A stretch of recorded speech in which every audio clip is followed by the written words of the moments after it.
Hello everyone, आपका स्वागत है अवधेश मिश्रा नीट चैनल में।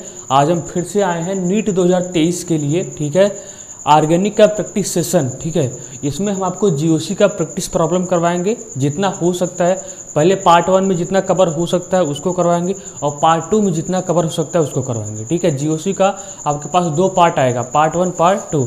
इसको आप लोग ध्यान से देखिएगा। ठीक है, इंपॉर्टेंट सेशंस रहने वाले हैं। यहाँ से मैं जितना भी क्वेश्चन कराऊंगा डायरेक्टली आपके एग्जाम में आएगा। ठीक है, इसलिए आप लोग पेशेंस बना के देखते रहिएगा। ठीक है, तो स्टार्ट करते हैं बिना समय गवाए। ठीक है, अब डेली वाइज में आपका लेक्चर आता रहेगा। ठीक है, ऐसा नहीं होकर नहीं आएगा। अब शॉर्ट वीडियो भी आएंगे, आपका ये लॉन्ग वीडियो भी आएगा, दोनों आएगा। शॉर्ट में क्वेश्चन जाएगा, यहाँ भी हम जितना हो सकता है आपके लिए उतना कर सकते हैं। ठीक है, तो स्टार्ट करते हैं। करेक्ट आर्डर, इसको आप नोट कर लीजिएगा। ठीक है, इसको आप नोट कर लीजिएगा। हाँ, correct order of acidic strength क्या पूछा है? Correct order of acidic strength ना, एसिडिक स्ट्रेंथ का आर्डर पूछा है। तो आप क्या करेंगे एसिडिक स्ट्रेंथ का आर्डर में? क्या करेंगे, सबसे पहला है कि एसिडिक स्ट्रेंथ जो हो जाता है, एसिडिक स्ट्रेंथ ये डायरेक्टली प्रोपोर्शनल होता है माइनस आई के माइनस एम के, और इन्वर्सली होता है प्लस आई के प्लस एम के। ये बात आप याद रखेंगे, ये बात आप क्या करेंगे, याद रखेंगे। ठीक है, तो एसिडिक स्ट्रेंथ क्या होता है? एसिडिक स्ट्रेंथ डायरेक्टली प्रोपोर्शनल होता है माइनस आई के माइनस एम के। ठीक है, और यूनिवर्सली होता है प्लस आई के प्लस एम के। ये चीज़ें, ये बातें आप याद रखेंगे। ठीक है, देखो यहाँ पे क्या है, एक बात ये जानना, यहाँ पे COH है, यहाँ पे COH है, यहाँ पे COH है, यहाँ पे OH है, यहाँ पे OH है। एक बात आप याद रखना, बेंजोइक एसिड जो होता है वो हमेशा ज़्यादा एसिडिक होता है फिनॉल से। आप फिनॉल में कोई सा ग्रुप लगा दो, बेंजोइक एसिड हमेशा उससे ज़्यादा एसिडिक होगा फिनॉल से, एक्सेप्ट एक को छोड़कर, पिक्रिक एसिड को छोड़कर। पिक्रिक एसिड जो होता है वो ज़्यादा एसिडिक होता है बेंजोइक एसिड से। ये बातें आपको याद होनी चाहिए, पिक्रिक एसिड बेंजोइक एसिड से ज़्यादा एसिडिक होता है। तो यानी कहने का मतलब है, अगर हम इसको माने फर्स्ट, इसको सेकेंड, इसको थर्ड, इसको फोर्थ, इसको फाइव माने, तो कहने का मतलब है कि फर्स्ट और सेकेंड वाला, फर्स्ट सेकेंड और third, first second third, fourth और फिफ्थ से ज़्यादा होगा। फर्स्ट सेकेंड थर्ड, फोर्थ और फिफ्थ से ज़्यादा होगा। ठीक है, क्योंकि बेंजोइक एसिड किससे ज़्यादा एसिडिक होता है? फिनॉल से ना। बेंजोइक एसिड किससे ज़्यादा एसिडिक होता है? फिनॉल से। ये बातें क्लियर हो गई।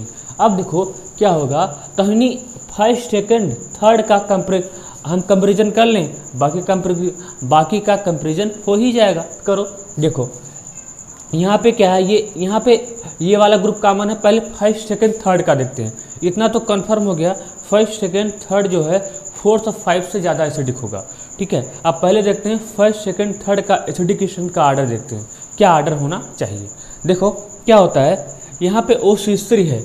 OCH3 क्या लगाता है, याद रखना, OCH3 प्लस एम लगाता है, प्लस एम लगाता है और माइनस आई लगाता है। क्या लगाता है? प्लस एम लगाता है, माइनस आई लगाता है। इसका जो प्लस एम होता है वो स्ट्रांग होता है माइनस आई से, यानी किसकी बात चलेगी? केवल प्लस एम की बात चलेगी OCH3 में, क्योंकि इसका प्लस एम क्या है? स्ट्रांग होता है। इसके पास लोन पेयर है, लोन पेयर की वजह से ये प्लस एम लगाता है। और CH3 क्या लगाता है? ये क्या लगाता है? CH3 ये प्लस H लगाता है। क्या लगाता है? ये प्लस H लगाता है। प्लस H के द्वारा प्लस M लगाता है। ठीक है, प्लस H के द्वारा क्या लगाता है? प्लस M लगाता है। यानी इसका प्लस M या प्लस H उतना ज़्यादा स्ट्रांग नहीं होता। ठीक है, उतना ज़्यादा स्ट्रांग नहीं होता। OH क्या लगाता है? ये भी क्या लगाता है? ये प्लस M लगाता है। OH क्या लगाता है?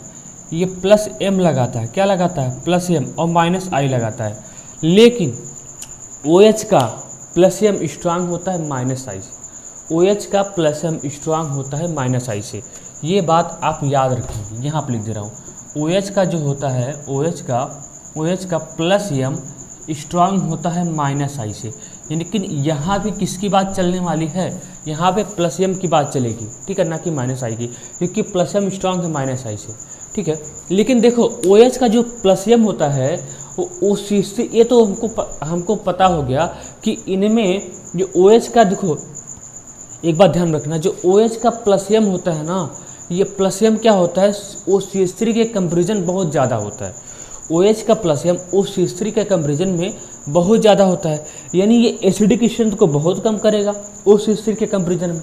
OCH3 भी करेगा, लेकिन OH एसिडिक स्ट्रेंथ को और कम कर देगा, क्योंकि OH का प्लस M का स्ट्रांग है। और एसिडिक स्ट्रेंथ क्या होता है, एसिडिक स्ट्रेंथ डायरेक्टली प्रोपोर्शनल होता है -I के -M के, ठीक है, और यूनिवर्सली होता है +I के +M के।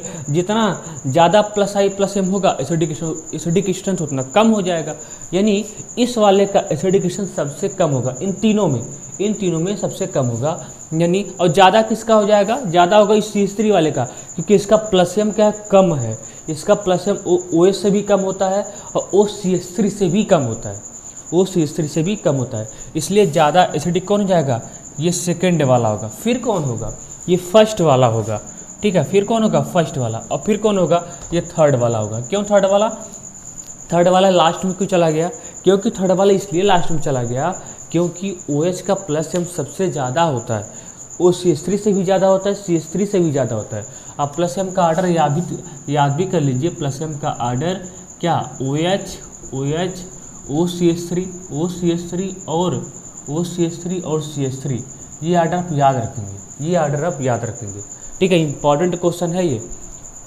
अब देखो, अब हमको इन तीनों का पता चल गया, इन तीनों देखो एसिडिक स्ट्रेंथ को ये भी कम करता, ये भी कम करता, ये भी कम करता, लेकिन सबसे ज़्यादा कौन कम करता, OH, क्योंकि इसका +M इन दोनों से ज़्यादा होता है, ठीक है। सबसे कम +M तो CH3 का होता है, इसलिए ये थोड़ा सा कम करेगा, और OCH3 का तो OH से कम होता है, लेकिन CH3 से ज़्यादा होता है, CH3 से ज़्यादा होता है +M, ठीक है, इसलिए आर्डर ले दिया हूँ।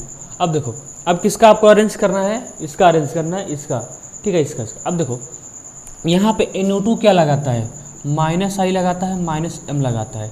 याद रखेंगे NO2 का जो -M होता है, NO2 का जो -M होता है वो स्ट्रांग होता है -I से, NO2 का -M स्ट्रांग होता है -I से, इसलिए इसका जब इसका -M स्ट्रांग है, इसलिए एसिडिक स्ट्रेंथ को इसके कंपेरिजन में ज़्यादा बढ़ा देगा, ये ज़्यादा बढ़ाएगा एसिडिक स्ट्रेंथ को, ठीक है। तो आर्डर क्या हो जाएगा, आर्डर हो जाएगा, फिर होगा आर्डर हो जाएगा 5 और फिर होगा 4th, ठीक है, ये इसका होगा आर्डर, ठीक है, ये इसका क्या होगा, इसका आर्डर होगा। तो कहीं भी अगर डाउट आता है आप कमेंट बॉक्स में कमेंट करके हमको बताएंगे कि यहाँ पर सर डाउट है, इसको आप नोट कर लिए, इंपॉर्टेंट क्वेश्चन है, ठीक है। अगर एग्जाम में आया तो जल्दी नहीं होने वाला है, ठीक है, कॉन्सेप्ट के साथ चलेंगे तो जल्दी हो जाएगा। कौन क्या लगाता है सबसे पहले यही आपको जानना जरूरी है। जैसे NO2 का -M स्ट्रांग होता है -I से, OH का +M स्ट्रांग होता है -I से, OCH3 का +M स्ट्रांग होता है -I से, CH3 क्या लगाता है +H के द्वारा +M लगाता है। तो ये सारी चीज़ें आपको पता होनी चाहिए, तभी आप इस क्वेश्चन को कर पाएंगे, ठीक है। जब भी हम GOC पढ़ाएंगे, हालांकि कुछ अलग तरीके से इसको फिर से सॉल्व कराएंगे, लेकिन आपका ये प्रैक्टिस सेशन चल रहा है, ठीक है, इसलिए इसमें हम जितना क्वेश्चन कवर कर सकते हैं उतना करेंगे। तो इसको आप नोट कर लीजिए, ठीक है।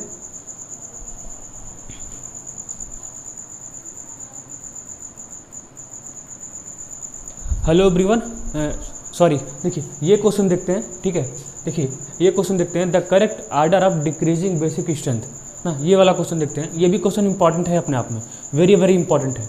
ये क्वेश्चन क्या है, वेरी वेरी इंपॉर्टेंट है। क्या अरेंज करना है आपको, बेसिक स्ट्रेंथ का आर्डर अरेंज करना है, बेसिक स्ट्रेंथ का आर्डर अरेंज करना है। सबसे पहली बात, बेसिक स्ट्रेंथ जो होता है, बेसिक स्ट्रेंथ ये डायरेक्टली प्रोपोर्शनल होता है +I के +M के, यानी +I +M जितना ज़्यादा होगा बेसिक स्ट्रेंथ उतना ज़्यादा होगा, +I +M जितना ज़्यादा होगा बेसिक स्ट्रेंथ उतना क्या होगा, ज़्यादा होगा।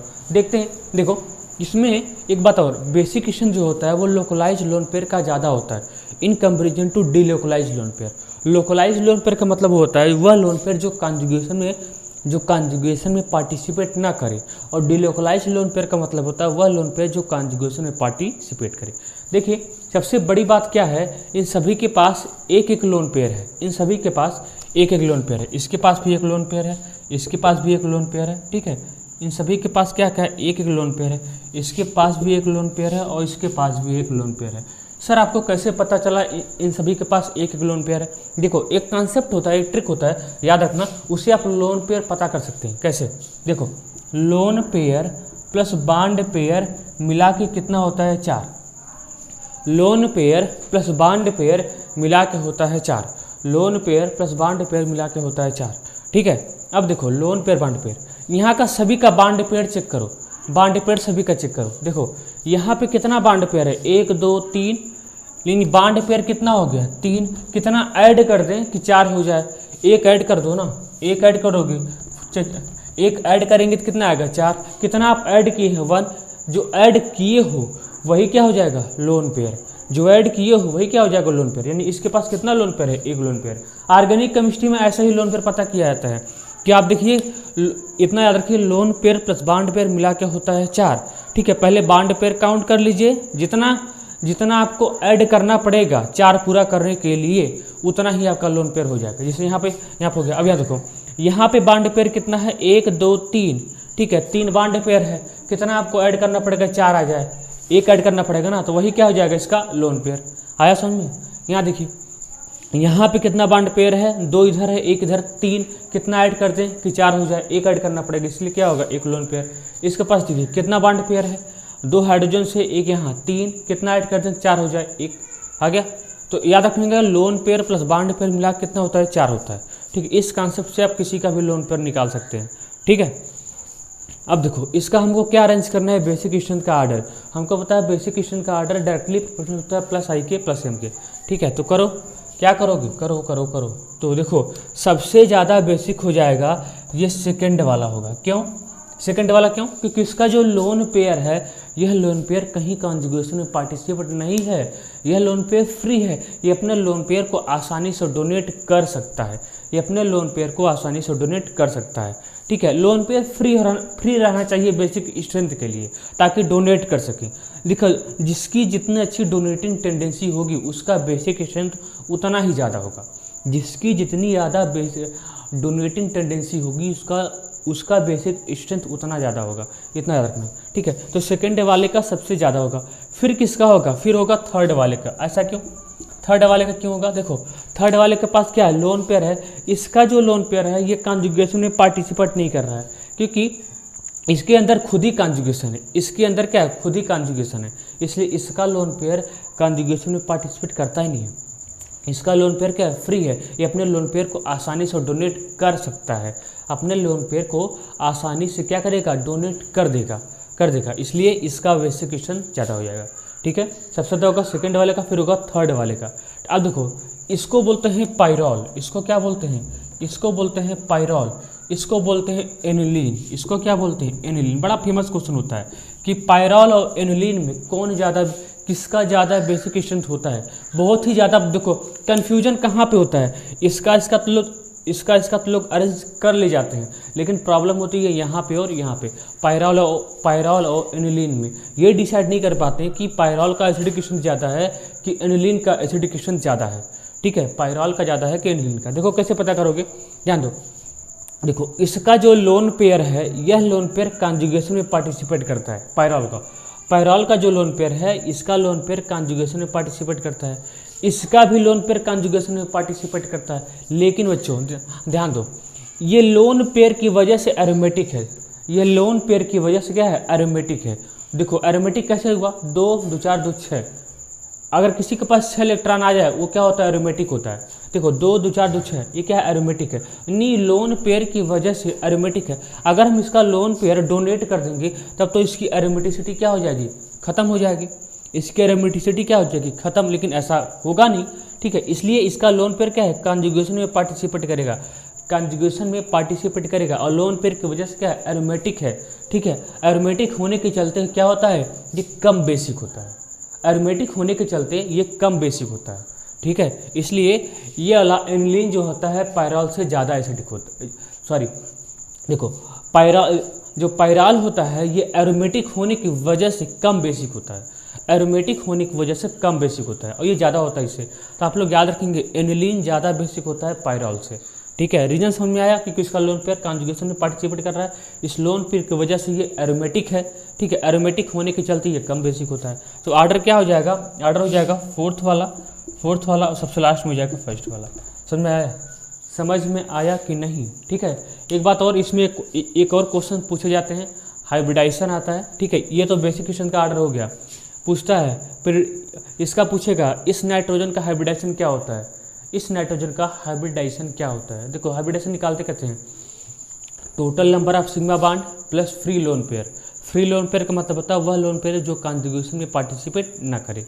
तो यहाँ पर देखिए टोटल बॉन्ड पेयर कितना है, बॉन्ड पेयर मतलब सिग्मा काउंट करना है, total number of sigma bond 1 2 2 sigma हुआ ना, 2 सिग्मा। इसका लोन पेयर क्या है, फ्री है, कॉन्जुगेशन में इन्वॉल्व नहीं है, इसलिए इसका भी लोन पेयर काउंट होगा। तो 1 2 3, 3 के लिए हाइब्रिडाइजेशन कितना होता है, sp2 होता है, sp2। फिर इसका भी पूछता है पैरॉल का भी, देखो इसका हाइब्रिडाइजेशन कितना हो जाएगा, total number of sigma bond 1 2 3 ना, एक लोन पेयर 4, क्या sp3 बोलते हैं, नहीं, इसका लोन पेयर हाइब्रिडाइजेशन में इन्वॉल्व होगा नहीं, क्योंकि इसका लोन पेयर क्या है, कॉन्जुगेशन में इन्वॉल्व है। जिसका लोन पेयर कॉन्जुगेशन में इन्वॉल्व होता है उसको हम हाइब्रिडाइजेशन में काउंट नहीं करते हैं, इसका केवल बॉन्ड पेयर ही काउंट होगा। 1 2 3, 3 के लिए हाइब्रिडाइजेशन कितना होता है, sp2, समझे, sp2, यानी इसका भी sp2 और इसका भी sp2।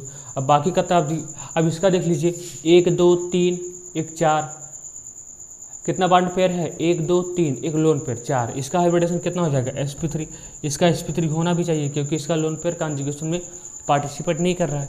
यहाँ देखिए इसका कितना हो जाएगा, इसके पास कितना बॉन्ड पेयर है, 2 हाइड्रोजन से, एक यहाँ 3, एक लोन पेयर 4 के लिए हाइब्रिडेशन कितना होता है, sp3, लेकिन sp3 नहीं होगा क्योंकि इसका जो लोन पेयर है वो कॉन्जुगेशन में इन्वॉल्व है।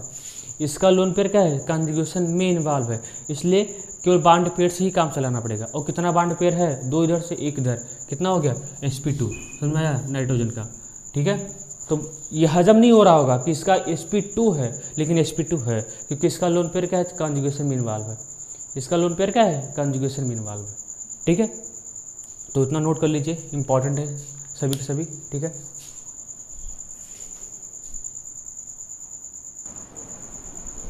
देखिए ये क्वेश्चन देखते हैं, ठीक है, ये क्वेश्चन देखते हैं, ये भी क्वेश्चन इंपॉर्टेंट है। टाटोमेरिज्म इज एक्सहिबिटेड बाई, टाटोमेरिज्म पूछा है, कौन टाटोमेरिज्म शो करेगा। देखिए टाटोमेरिज्म शो करने का कंडीशन क्या होता है, सबसे बड़ी बात तो आपको यही जानना चाहिए। देखिए टाटोमेरिज्म वही शो करेगा जिनके पास नंबर ऑफ अल्फा एच होगा। अब नंबर ऑफ अल्फा एच क्या होता है, नंबर ऑफ अल्फा एच होता है कि फंक्शनल ग्रुप से डायरेक्टली अटैच कार्बन को बोलते हैं अल्फा कार्बन, और अल्फा कार्बन से जो भी हाइड्रोजन डायरेक्टली अटैच होगा उसको बोलते हैं अल्फा हाइड्रोजन, समझ में आया।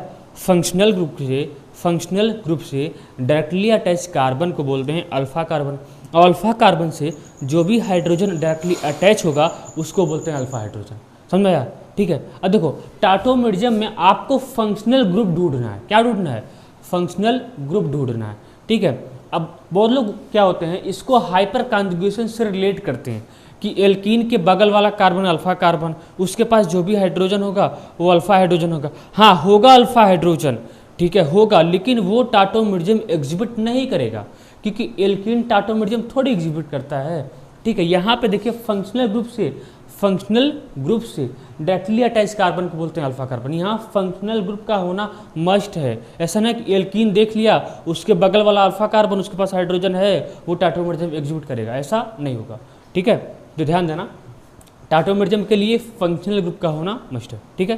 देखो स्टार्ट कर, जब टाटोमेरिज्म पढ़ाएंगे ना सारी कंडीशन बता देंगे, चिंता मत करना, फिलहाल ये क्वेश्चन अभी के लिए देख लो।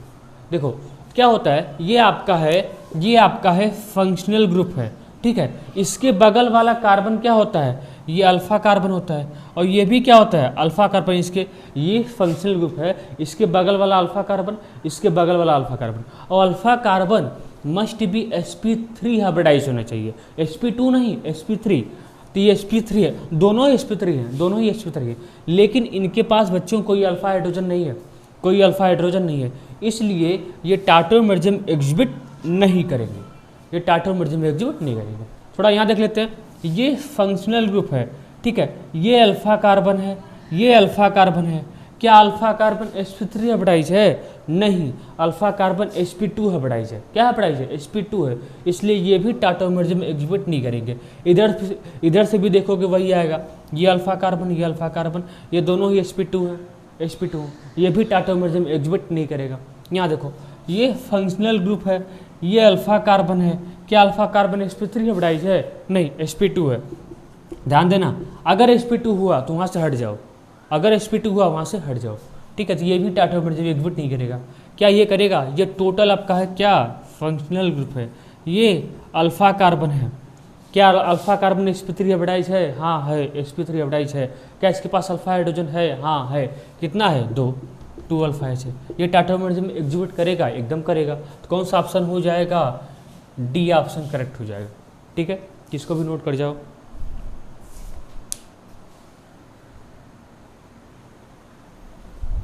हेलो एवरीवन, सॉरी ये क्वेश्चन देखते हैं, ठीक है। ये क्वेश्चन देखते हैं, tautomerism is not observe, tautomerism is not observe, ठीक है। वही क्वेश्चन है, सेम उसी के जैसा, ठीक है। यहाँ भी आपको वही पूछना है, फंक्शनल ग्रुप, ठीक है।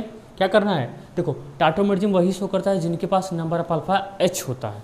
क्या होता है, जिनके पास नंबर ऑफ अल्फा एच होता है, ठीक है। तो do number of alpha H, देखो फंक्शनल ग्रुप के बगल वाला कार्बन क्या होता है, अल्फा कार्बन। ये भी क्या है, अल्फा कार्बन। अल्फा कार्बन से जो भी हाइड्रोजन अटैच होता है उसको बोलते हैं अल्फा हाइड्रोजन। इसके पास कितना अल्फा एच है, 3। इसके पास कितना अल्फा एच है, 3। टोटल कितना है, 9। ये टाटोमेरिज्म एग्जिबिट कर जाएगा।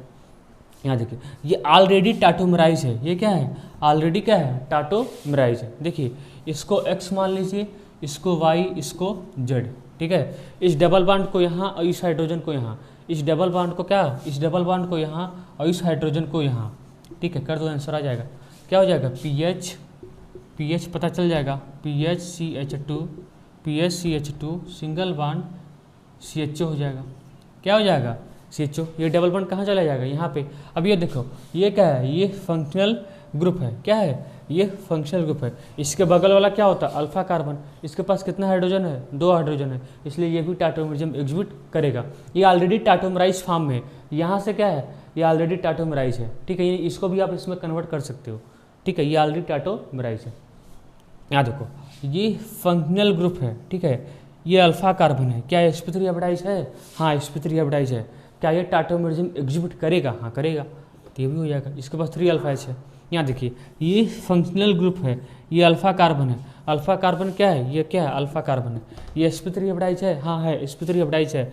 क्या इसके पास कोई अल्फा हाइड्रोजन है, नहीं है, कोई अल्फा हाइड्रोजन नहीं है, इसलिए ये टाटोमेरिज्म एग्जिबिट नहीं करेगा, ठीक है। समझ में आया। तो ऐसा ही चेक करते हैं टाटोमेरिज्म करेगा कि नहीं करेगा, ऐसा ही क्वेश्चन आता ही है टाटोमेरिज्म का, ठीक है। कभी भी या तो इनोल कंटेंट का स्टेबिलिटी का ऑर्डर पूछता है, बस इतना ही आता है। इतना तैयार कर लोगे तो काम हो जाएगा। टाटोमेरिज्म में ज़्यादा ताम झाम नहीं होता है, केवल यही चेक करना होता है कौन टाटोमेरिज्म एग्जिबिट करेगा, कौन नहीं करेगा, ठीक है। तो इसको भी नोट कर जाओ, ठीक है। यहीं पे लेक्चर को एंड करते हैं, ठीक है। ये छोटा सा लेक्चर है, नेक्स्ट वाला लेक्चर थोड़ा सा बड़ा होगा, ठीक है। पार्ट 1 पार्ट 2 में जितना भी क्वेश्चन बनता है इंडक्टिव इफेक्ट एग्जीक्यूशन से सब नेक्स्ट वाले लेक्चर में कवर हो जाएगा, ठीक है। नेक्स्ट वाले लेक्चर में सब कवर हो जाएगा, ठीक है। जीओसी का जितना लगता है पार्ट 1 पार्ट 2 पार्ट 3 जितना भी क्वेश्चन मिल जाता है, ठीक है, इसको हम कवर करेंगे। ये सभी के सभी क्वेश्चन आप नोट कर लेंगे, इंपॉर्टेंट है, ठीक है। तो मिलते हैं नेक्स्ट लेक्चर में, तब तक के लिए पढ़ाई करते रहिए। Okay bye.